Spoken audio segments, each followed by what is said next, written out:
Brett Cooper is popping off spectacularly in ways that I could never even imagine for myself. As you can see, videos of hers getting 1 million views, 700,000 views, 400,000 views.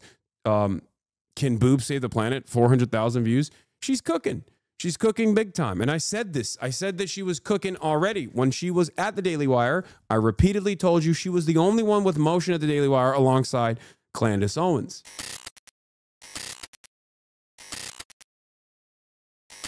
Anyway, we got, apparently there's an implosion taking place inside of the Daily Wire. I don't know the veracity of these claims, but turns out they're hiring a bankruptcy attorney and also laying off 25% of their staff. Obviously, we're going to be talking about that today because it's not just drama, it's also the news. And it's the perfect intersection of drama and news.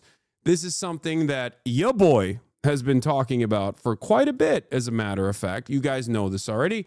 I've been talking about right-wing commentary and where right-wing commentary has moved in the world of N-shitification for quite a bit. This is actually a decent segue into that side of the planet as well. The reality of the matter is Daily Wire was always propped up by billionaires and millionaires alike, and it was never going to be a self-sustaining operation. They took some big hits in the process with Candace Owens, who, came out and was overtly anti-Israel. That was a big no-no. Not the anti-Semitism, mind you, but the anti-Israel perspective was bad. I also told you Brett Cooper was the only one with motion at the Daily Wire. I told you. These were the only two people that were carrying the Daily Wire torch. Ben Shapiro, no motion. He's out. Desperately trying to cultivate the edgy boy population to the best of his ability while he still f***ing cries about Israel every goddamn day. It's not going to happen. The edgy boys have moved on. They want anti-Semitism and anti-Israel sentiment. Make no mistake. It's kind of interesting that we have arrived at this situation. On the other side, of course, you have the Asmongoldian rise, obviously. That is seemingly what people want. People want someone to people want someone that resembles them to look over a Donald Trump video and just go, yeah, based. Don't make me tap that sign again. I told you this. I told you this for months. I told you this. What if ever? And here is the proof in the pudding. Let's take a look at Ben Shapiro's videos. Oh my God. Barely cracking. Derek Chauvin, 19,000 views. 19,000 views. Derek Chauvin's trial was nothing short of mob rule. He is so desperately trying to bring back the edgy boys because he knows this is what they want. This is what the audience demands. He's like, well, you see, I actually want to make sure. I actually want to make sure that, everybody understands that I am a racist indeed.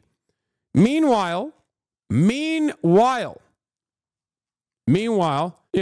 let's take a look at Asmongold's numbers real quick. Once again, Asmongold's numbers. Asmongold TV at only 3.5 million subscribers is pumping out content. Our government is R-worded. 980,000 views.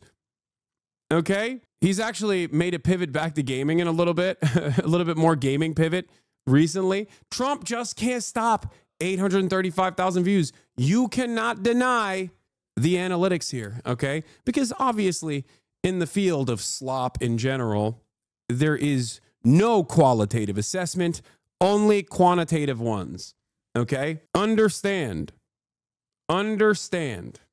that this is what the market demands. The market wants a sweaty dude, okay, that resembles the market itself. They don't want a clean-cut Ben Shapiro to take this smarmy, entitled, educated, elitist attitude. They want Asmongold. They've spoken, okay? They have spoken yet again. Meanwhile, of course, Brett Cooper is popping off spectacularly in ways that I could never even imagine for myself. As you can see, videos of hers getting 1 million views, 700,000 views, 400,000 views. Can boobs save the planet? 400,000 views. She's cooking. She's cooking big time. And I said this. I said that she was cooking already. When she was at the Daily Wire, I repeatedly told you she was the only one with motion at the Daily Wire alongside Candace Owens. No glaze, you call. And now, lo and behold, the right-wing media ecosystem is unironically crippling under the load-bearing weight that the Trump administration's success has cultivated for them. Too many options. Too much success. They're suffering from their success, and the only ones who actually can move in this volatile, fluid marketplace is Brett Cooper and Candace Owens and people that can come across as younger or come across as more personable than the likes of Ben Shapiro, who still represents a Fox News adjacent point of commentary. This is it. This is the problem. This is something that Benny Boy will never be able to achieve unless he decides to start talking about, titties in video games or whatever the culture warriors care about now. People abandoned intellectualism, and now also they abandoned fake intellectualism. No more nerds. Exactly. Same with Jordan Peterson. So they established this expensive outlet that was propped up by obviously billionaire donors, an endless funnel of money coming their way. And look where that got them. Daily Wire's media empire is falling apart. Death by 1,000 cuts, I think. As I told you, that was what was going on. I noticed this a while back when I just stopped seeing Ben Shapiro on the timeline. I was like, why is he no longer relevant? Why doesn't he piss me off as much? And here it is. James Lee, independent journalist for Breaking Points, says, what started Jeremy Boring stepping down has now spiraled into mass layoffs and another firing of senior executive Alyssa Cordova, the vice president of PR. Here are all the juicy details. The Daily Wire just fired Alyssa Cordova, their VP of Public Relations, and according to sources, Alyssa Cordova was Jeremy's minion. One was responsible for crafting the company's aggressive and paranoid media strategy. Cordova allegedly stalked former employees online, kept folders of clip videos of their enemies, helped wage internal vendettas under the guise of PR. One source, disaster of their PR strategy over the last year was cooked up between Jeremy and Alyssa. Mass layoffs ensue. The Daily Wire is also shuttering its kids division entirely, roughly a quarter of the company. They tried to do kids propaganda. It was dog shit. It was awful. It had no motion. Doesn't this mean that they were successful, though? Their goal was ideological. They pumped right-wing content and groomed the new generation. Daily Wire did not do that. At most, Daily Wire did that by elevating voices, propping them up like Brett Cooper. No, they were not ideologically successful, or rather, the success of right-wing ideology was not because of Daily Wire. It was because of Trump, and it was because of all the independent podcasters that are not even associated with the Daily Wire. Those podcasters couldn't even elevate the Daily Wire, as a matter of fact. It failed spectacularly. They had grand designs. They had all of these incredible numbers that they kept showing. They were like, we're making $10 million a month. What happened? Steven Crowder also fell apart in this process, for the record. Obviously, Steven Crowder also fell apart. He got a fat Rumble deal, 18,000 views in one day, by the way. 5.7 million subscribers. Look at his YouTube channel. 10,000 views, 40,000 views, 28,000 views. These guys killed their channels. They could not move in an organic trajectory that would consistently maintain eyeballs on the stuff that they were doing. So they had to move on to Rumble, where everything is botted. Remember, the Daily Wire Steven Crowder saga. Steven Crowder says, $50 million, that's a slave labor salary. That's a slave contract. How dare you? If you can't let me be as I want to be, then fuck you. And to a certain degree, I understood where Steven Crowder was coming from because, I mean, obviously, you're hiring Steven so he can be racist. So why would you shut off his money faucet when he accidentally is too in the way that you want him to be, and then all of a sudden his channel gets demonetized? That was the entire point. But all of these guys are falling apart. This is the old guard of conservative independent media. And because the market is so incredibly flooded with right-wing comment, look, People want something more. They don't want a boring man to just tell you, this is what you need to think. They want someone to have a right-wing perspective that is simple to consume and simpler to understand for an increasingly dumber audience that is going to cover what really matters, which is titties in fucking video games. Okay, boobs in video games, black characters in video games. That is what has done them in for the most part, I think. That's it. Yeah, Brett and Candace tap into the culture war. They cover Blake Lively stuff, and they do it very well. They cover it from a right-wing shift, a right-wing perspective, aggressively. They pursue cultural touch points that normies care about. They also understand the language of this environment. They can easily just find themselves on the Sean Ryan show, on the Joe Rogan experience, on Theo Vaughn, as a matter of fact. They do it so well. They do it much better than like the likes of Ben Shapiro. Ben Shapiro is Ben Shapiro everywhere he goes. Why don't normies like you? Normies love me. I think your brain is, I hate you, Hasan. What? No, normies don't have, I would say that on the left, I'm able to do something similar to what like Brett Cooper does as well.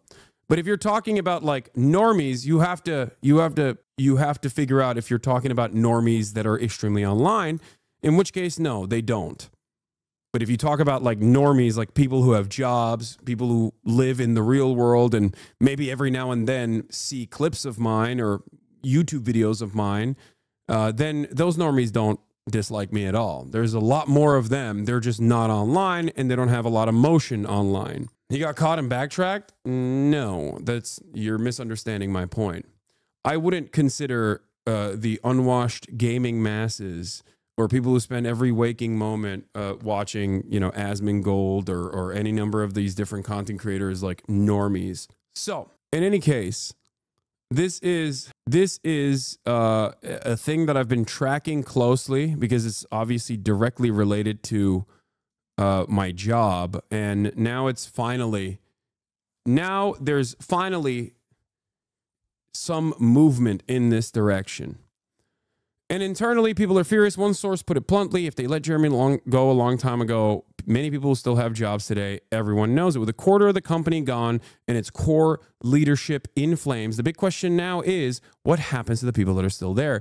Can Matt Walsh, Michael J. Knowles, and the rest stay insulated from the chaos? Or is it just the beginning of more turmoil to come? And that's precisely where it is. So if I were to segment all of the many different ways that this entire franchise fell apart, I would start by saying it was always destined to fall apart. It was never a self-sustaining operation. It was entirely too costly, and therefore it demanded a faucet of money from millionaire, billionaire donors who value the propaganda that this represents. Now that Trump's in power, maybe there's not as much interest in dumping boatloads of cash in their direction. That's one part of this. The other part of this, of course, and this was, I always told you, like, this was ridiculous. Exclusive. The Daily Wire made $22 million in commerce from commerce in 2023. It was entirely too costly for them to engage in media, like a higher level of media, like movies. The Daily Wire Studios, I think, is like also super costly. The kids shows were really bad and also really silly. But beyond that, the landscape grew. The right-wing media ecosystem grew tremendously over the past couple of years, with many apolitical content creators also feeding that itch that people had for right-wing commentary. And last but not least, they lost key performers, both Brett Cooper and Candace Owens. They lost Candace Owens, and I think that was also an important pivot that the Daily Wire had made at that point. First, they told Steven Crowder, you can't be racist. Some people looked at that, even if they don't fuck with Steven Crowder, and thought, yeah, why can't he be racist? We want him to be racist. We're not going to watch Steven Crowder, but that says something about the Daily Wire. I like my racist commentary. If you don't let Steven Crowder be racist, that means you are woke. So that was number one. Number two, Candace Owens represents a growing, very sizable movement amongst the right, but also even in the apolitical fandoms. Candace Owens' takes on Israel, while still guided by a healthy dose of anti-Semitism, is infinitely more like how do I say it, palatable. Like it's seen as like a more common sense perspective than the Ben Shapiro position is. So for the apolitical people, they look at Candace Owens' statements on Israel and they go, yeah, that makes sense. And then they hear all the anti-Semitism and they also go, yeah, that really makes sense, which is very dangerous and very scary, but that's for a different day.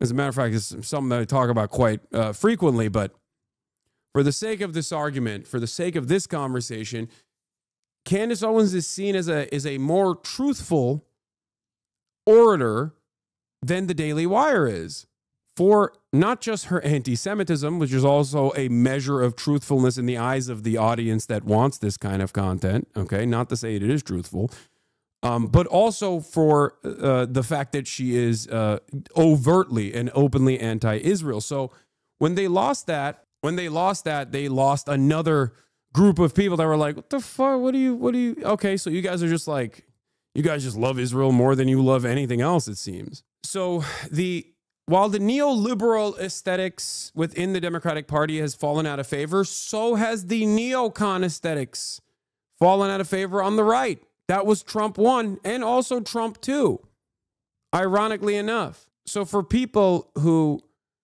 don't have any loyalty or association or positive association with Israel, or people who think what Israel is doing is gross and inhumane, or for anti-Semites who want to shit on Jews and Israel is a great vehicle to do that, you know, Candace Owens scratches that itch significantly better than the likes of Ben Shapiro. So regardless of all of the puff pieces that were written about from Axios and everywhere else talking about you know, how much money they were making, it was crazy, it's gangbusters. I never truly believed that. I could not comprehend how they were able to generate such revenues.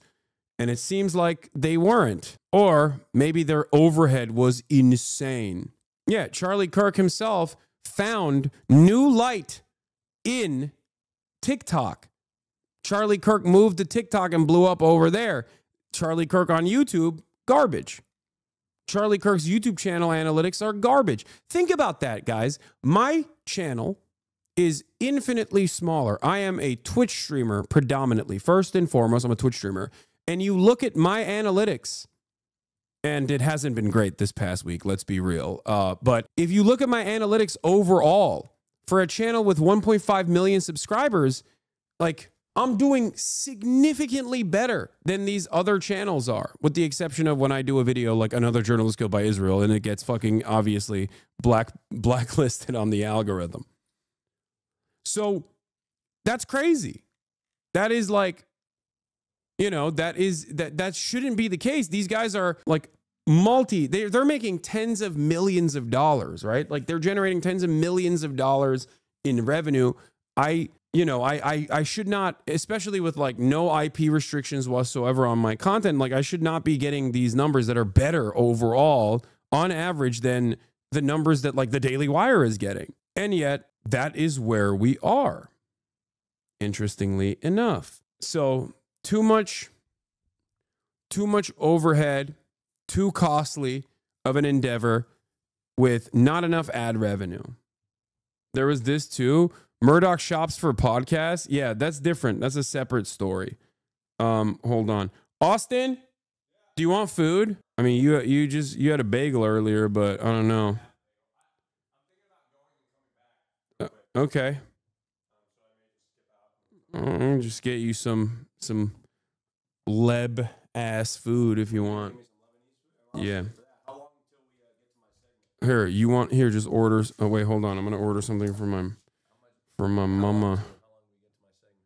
I mean, you can come on at this point if you want. I've changed. What do you mean? No, I just put my shirt back on because it's cold. We were wearing the same outfit. I wanted to show it off. Oh yeah, we can do that when you come in. I mean, I'm ready whenever you're ready to have fun. Yeah, I mean, this is my fun. This is how I have fun. Yeah, Austin is saying I'm ready to come in whenever you want to have fun, and I'm telling him this is how I have fun. Okay. We could cover. There's a plane story we could cover too. Okay, I like that. That's your understanding of fun. That's what you consider to be fun. Okay. All right. Well, I'm gonna. I'm going to get this for my mom as well. And then here, whatever you want. Yeah, we got couples fits. Yeah. In any case, I feel like PragerU is in a similar... PragerU is owned by the Daily Wire, I'm pretty sure, at this point. In structure and output, yet they're going through the same troubles that we know of. Was it likely saving PragerU? No, PragerU is owned by the Daily Wire too now. But yeah, this is... Where's the other story from Will Sommer? Give me the Will Sommer tweet thread about his perspective, because I think that'll be also instructive. But yeah, PragerU is also owned by the Daily Wire. But yeah, it's finally coming to these expensive, these costly desires are finally coming to a costly end. An untimely end. Or I guess, like, if you think about it, it's one that I predicted would happen eventually. But I guess it's happening now, sooner rather than later. Ben Shapiro's Daily Wire has been hit by layoffs just a few weeks after CEO Jeremy Boring, who was trying to become some sort of conservative entertainment media mogul, stepped down. A Daily Wire spokesman tells me, as a part of our ongoing plan to better align resources with business priorities and growth areas, the Daily Wire has made the decision to streamline and in some cases reduce our workforce. This decision was based on business needs and operational efficiencies. We are deeply grateful to our impacted employees for their contributions and are providing them with severance and career transition support. Our focus remains on delivering the highest quality content and experiences to our subscribers while ensuring the long-term success of our business. The USAID money dries up fast. No joke. There's been some speculation on the right about that. That's hilarious. I mean, if you want, you can. Because I'm going to talk about some other stuff too. That's what I'm thinking. I'm going to look at my laptop and then I'll come back. Okay. All right. You do that. Okay. He's going to upload some Fansly content. I'll be back. All right. I'll be right back. A crack in Ben Shapiro's Daily Wire. CEO Jeremy Boring helped build the conservative media empire, and now with no fanfare, he's out. Will Sommer writes for The Bulwark.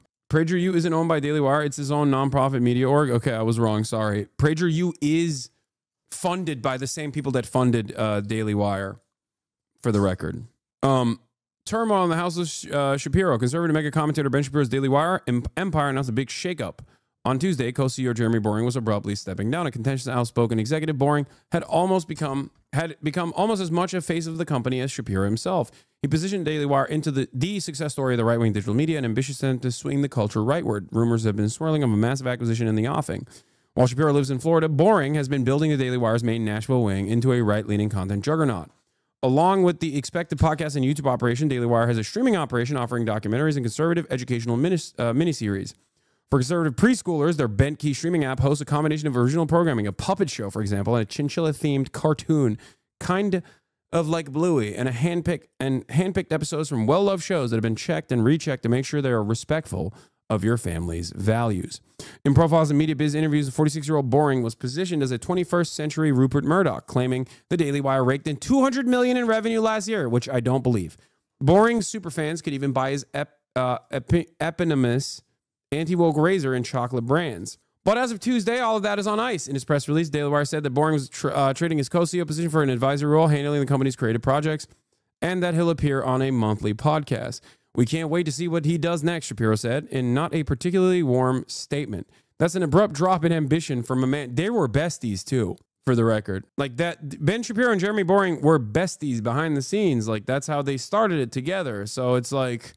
their indoctrination attempts failed. Their media empire attempts failed. And now they're restructuring. But without talent, without manpower in this media space, and without a steady flow of right-wing funds coming in to save the company, it's not going to work. You lose the Brett Coopers and the Candace Owenses of the world, and you're not going to be able to You're not going to be able to survive, because at the end of the day, the media space is a very delicate landscape. It's very tough to make it out the mud, even on the right-wing side, especially when there is real competition on the right-wing side, and it's not just about who gets the most right-wing funding. Maybe old heads will remember the NRA was taken down multiple pegs, not because they lost their funding or whatever. Taken down because of their media operation. The NRA tried to do a media operation and fucking failed spectacularly. NRA TV was a massive failure. But just like the Daily Wire's crash and burn, From the ashes of NRA TV, multiple content creators sprung up. Dan Bongino is an NRA TV guy, just like Brett Cooper is a former Daily Wire commentator. Think about that. Dan Bongino, who is now the deputy director of the FBI, and before that, a relatively successful podcaster with a fat Rumble check, I suspect, because he was always on Rumble, became a known entity as a consequence of NRA TV. So these guys, all they do is prop up media talent, and then they fall apart because it's not a consistent endeavor. It's an endeavor that requires a tremendous amount of backing. In November, interview on Puck's Grill Room podcast, Boring said he wanted to turn Daily Wire into the next New York Times and that he fell asleep every night dreaming of selling the company for a big payoff. So much for that. What's going on here? If there's one thing people in the fractious world of right-wing digital media can agree on, is that there's a backstory here we aren't getting. I don't really buy this or believe this. Podcast host Elijah Schaefer, one of Boring's many nemesis, said on his YouTube show on Tuesday, I think it's a way nastier behind the scenes. Yeah, I also believe that, even though the person that's being quoted here is also a notorious figure in the right-wing spaces. How do they fail so much with ads? Ginormous overhead. Impossible to compete. I'm sorry, guys. If your overall output is all but a fraction of a dude who doesn't change his t-shirt for months and has a dead rat as an alarm clock with like tens of millions of dollars of funding, if you can't touch a fraction of a dude who has a fucking blood wall in his house, then you're cooked. How can you compete against that? His overhead is nothing. It's literally just the dusty ass PC. That's it. And he's like, not even 10xing, 100xing Daily Wire's media properties by just playing a bunch of Trump videos and going, yeah, based. You can't be in that marketplace. You can't. You're cooked. As we should make one of those comical swimming pools full of gold like in those cartoons, not like he spends the money he makes. Exactly. Despite what counts as successes, Daily Wire host Matt Walsh's Am I Racist was the top grossing documentary in 2024. The company's been bleeding talent. Owens has, despite her extreme views, built a larger platform for herself since leaving the company. Back at the Daily Wire headquarters, campaigns like the new effort to convince Trump to pardon Derek Chauvin, the Minneapolis cop convicted of murdering George Floyd, have landed with comparative thuds. Right-wing commentator Jason Whitlock, for example, pointed out that pardoning Chauvin would be a deranged move for the first days of the Trump administration. Jason Whitlock is calling you out, dude. That's crazy. One particularly frothy, drama-filled debacle in the last months of Boring CEO-ship centered on Brett Cooper, a Daily Wire YouTuber podcaster who comes off like a younger female version of Shapiro, as I've always called her, Femme Shapiro. No one gives me credit for it. Last fall, as rumors circulated online that Boring and Cooper were at odds. Cooper's on-camera role was increasingly filled by her friend and producer, a woman named Reagan Conrad, prompting speculation that Boring was using her to replace Cooper. When Cooper finally quit the Daily Wire in December, Conrad was indeed slotted into the now vacant host role. Under Conrad, the show's views are down. Meanwhile, Cooper, like Owens before, is building her own channel on YouTube. In one particularly rough moment, Boring insisted in an online video that Conrad had not taken acting classes to seem more like Cooper. It's hurting my feelings a little bit that Brett hasn't done more to defend her friend, Boring said. Cooper celebrated Boring's exit herself on Tuesday, posting a smiling Jimmy Fallon gif on X. To be fair to Boring, the Daily Wire may be facing some broader media trends that were out of his control. The energy on the right-wing internet is headed in an increasingly radical Nick Fuentes-style direction. And Boring and his crew look dull by comparison. Yup. Will is someone who tracks right-wing radicalism by his profession. This is what he has done, so he's way more tapped in than the average media personality on this sort of stuff, so he's right. He's right. Zoomers are groypers. If you are under the age of 35 and you find yourself in the right-wing media landscape, you either are a person that considers themselves to be, did I say Will Neff? I meant Will Sommer. Will Sommer. I don't think I said Will Neff. Will Sommer, the fucking author of this article, the journalist. Oh my God, chatters. Jesus Christ, I have a fucking audience of morons as well. Holy fuck. I just said Will. I didn't say last name. Will Sommer, the journalist. So anyway, as I was explaining, as demonstrated by my fucking audience's like level of stupidity here as well, audiences are getting dumber and dumber, okay? They want dumb slop. So either I bracket it as such. Either you're like an apolitical kind of guy who sees common sense, male bravado from the otherwise apolitical center-right to far-right media ecosystem, or you're tapped in and you are political, you have an expressive political ideology, and that centers entirely around neo-Nazi sentiment, like straightforward Groyper neo-Nazi politics. If you're under the age of 35, those are the two brackets for you. Okay, that's it. That is the only game in town, and Daily Wire does not fit any of those needs because they're far too nerdy and far too robotic, far too professional to broach the alpha dog apolitical space, and they are far too invested in the defense of Israel to hit the anti-Semitic notes that they need to hit, while also because they're expressly pro-Israel, it's virtually impossible for them to hit those anti-Semitic notes, even though they try, So that's where they're at. In this increasingly growing right-wing media landscape, which basically every content creator is like center-right to far-right, it's very hard for them to keep up with output that is infinitely more interesting to the average viewer. They got outgroyped. I mean, they also understand this. That's why they hired Candace Owens initially. They hired her because she's anti-Semitic, because she is a black face on white supremacist messaging. They wanted to have a black woman say the same things that you hear at a fucking Klans meet, okay? Which she did. She played that role very well. But the problem wasn't the anti-Semitism. The problem was post-October 7. Her anti-Semitism packaged with anti-Israel sentiment made it a major issue for Benny Boy, especially, and Jeremy Boring. These guys are major Zionists. They love Israel. It's interesting to think, because they knew Candace Owens was anti-Semitic. Ben Shapiro does not care about anti-Semitism. He has time and time again repeated this. He does not care about anti-Semitism at all. He cares about anti-Israel sentiment. That's why he's defended people who are pro-Israel but anti-Semitic.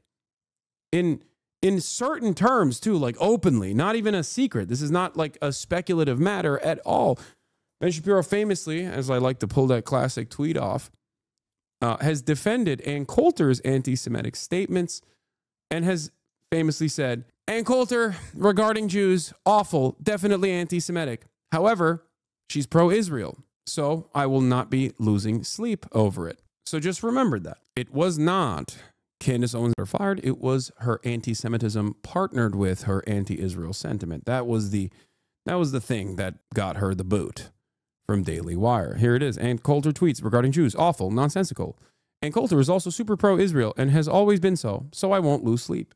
Boring, who wears a key around his neck that reminds him of the Texas Theater where he puts on plays as a young man, is, like so many in right-wing media, James O'Keefe, a wannabe entertainer at heart. In 2023, he announced that the Daily Wire was undertaking a massive project of turning the fantasy series into a streaming show, which was initially set to premiere in 2024. Boring is credited as the series creator and director and also looks thrilled on on-set videos the Daily Wire has posted. That's the problem. This is the other issue. A lot of these guys couldn't cut it in Hollywood.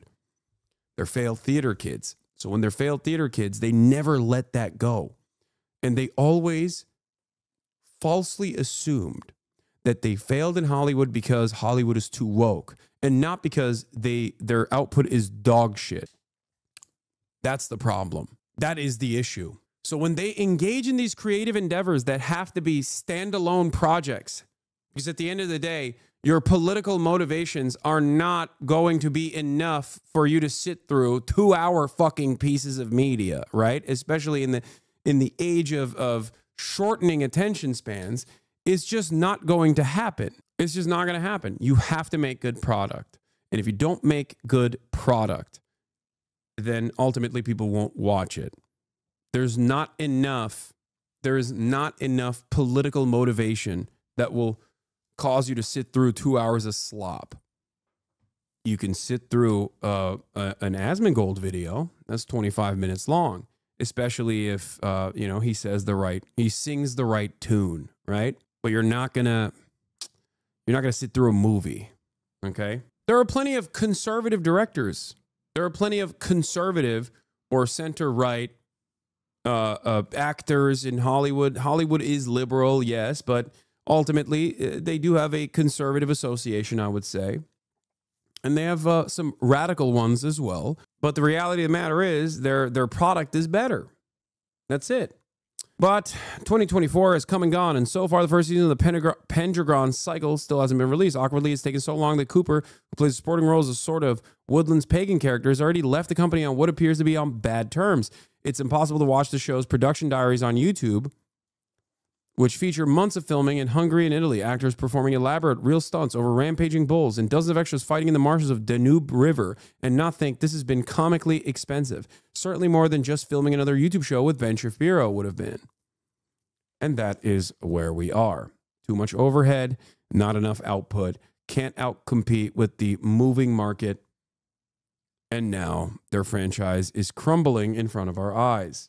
How long was it after you left the Daily Wire that... Adult friendships are really hard. When you left, your maid of honor... What does this next chapter look like? Do you want to say anything to her? What was the final straw? I mean, almost nobody would give that up. Yeah. And start from scratch. And that's why I respect you so much. Mm-hmm. No, it was terrifying. I had to, Alex and I had a conversation.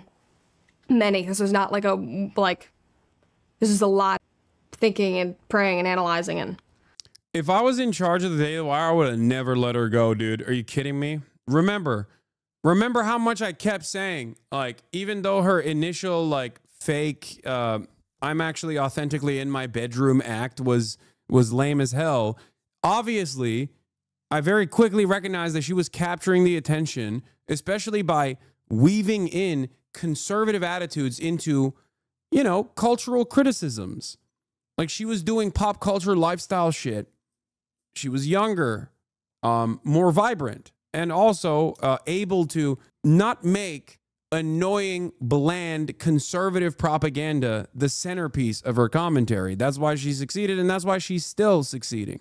We looked at each other and we're just kind of like, are you willing to, are we basically willing to lose everything and start from scratch?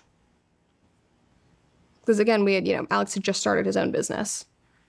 We had bought this farm that was it was a stretch, but we really wanted it.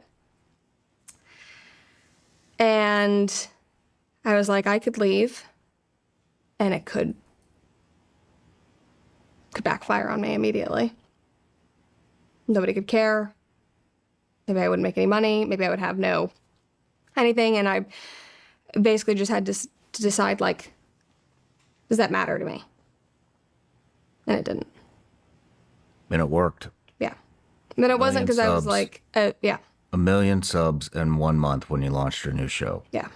It was very humbling and gratifying. I was like, okay. But it's terrifying. And I literally, our conversation was are we willing? My mom had just decided to move to Nashville. I was like, are we willing to go move back in with her and literally start over?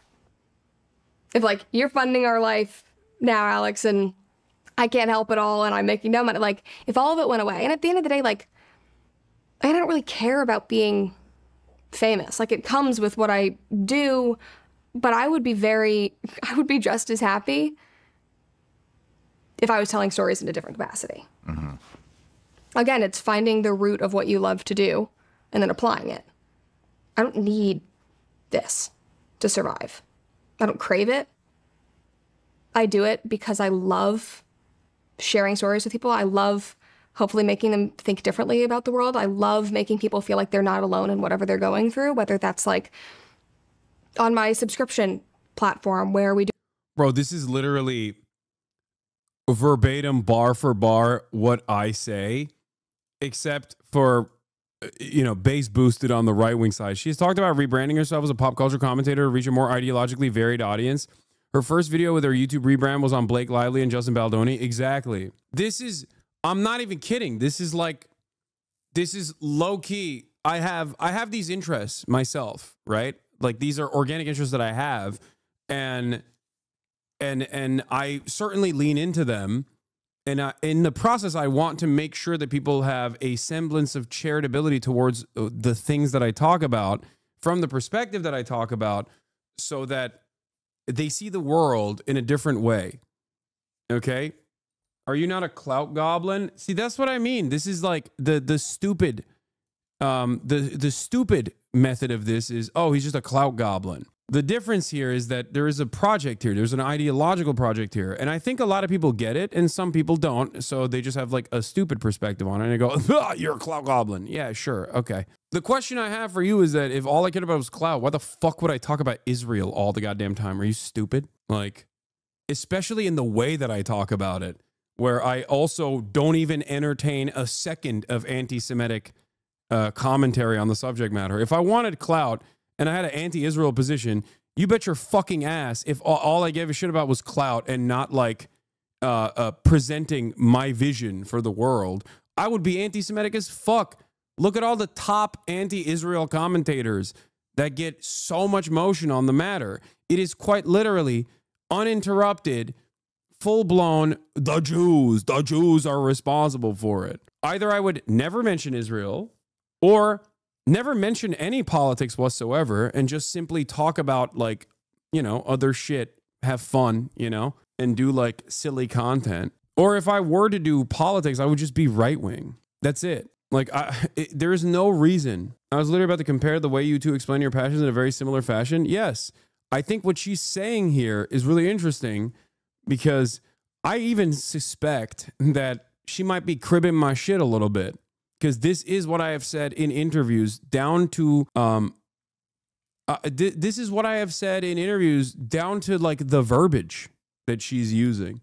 They were jacking my shit at the Daily Wire when she first started. So, you know, you're so brave. I didn't say it because I'm fucking brave. I'm not. Okay.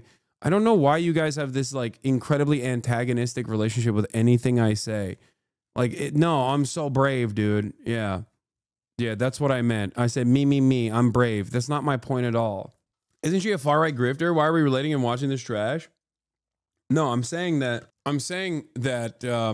like, this is a person who wanted to make a media career for themselves, and I think that they found a venue in right-wing commentary, but they are also very aware of other content creators in the space and have been able to pick up on, like, whatever is successful in that. I've been trying to do this. But obviously, as a leftist and right-wing commentators are dominating these spaces, yeah, absolutely. Absolutely. Watched Adolescents in the studio this morning. Both were amazing. Thanks for recommending them. Yeah. Especially in, like, female-centered spaces, too, as Taylor Lorenz reported on, there's a lot. Like, there's a lot of pop culture commentary that is, like, expressly right-wing. It's really interesting. It's not just the male-dominated space on the independent side of online news and online commentary that's like super right-wing, where your expectation from a fitness content creator is that they're going to say some suspicious shit.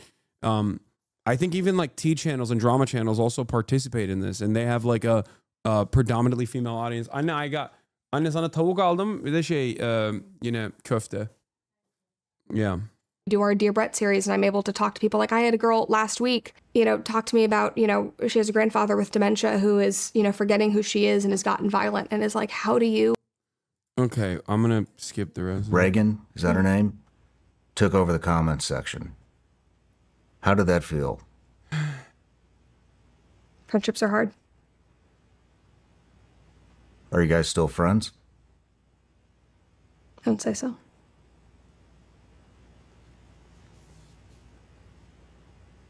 Would you like to still be friends? Of course.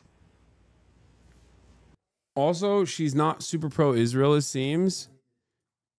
Oh, Brett liked this post from Candace? Yeah, of course.